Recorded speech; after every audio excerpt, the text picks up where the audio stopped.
xolu jaam yi dañuy gindi ñun ku gëlëm xamal ni xamul woon ama xool kale yi waaye kale yi daal mel ama xool amoon na duus yu nekkoon fii asalaamaaleykum wa rahmatullah Malick kon mi sum way wala bi xëy laa taxaw xëy waaw maa léegi gis na nga téye sa kele bi di waxtu rek mooy wax lii lan la déedéet kale yi damay xool ba xam am na yu des ndax gars yi dañ see war a jël par force yan ga loolu sax dañ see war a jël lii la la d'abord waa annual xurub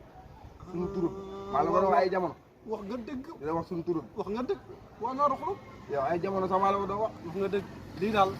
bii moom ñàkk nga ko ndax bii dinaa ko jël waaw mais yow ko yow daa am am naa kay sa waay rek sa sama anam saa yi de nangu na ko nee du ma ko yóbbu fexe la am saa yi nangu na ko moom kay bu bëggee moom mën naa la joxaat man daal léegi clé yi jamono bi dama kaa jaay ba benn bi moo def nag bi dama kaa bëgg daal commande la gars yi dañ see commande de léegi garaaw waaw incha allah xam naa man bii moom xam naa nag naa jënd jëndaat léegi maanaam du xam ne yeneen ma jaayante waaw xool sama gars yi ñu jaayante ndax seeru junni kese ah waaw su ko defee kon sama gars yi yéen seen noonu waaw kat la anwaaru xulub léegi préparation su ko defee waaw gars yi bientôt seeti leen anu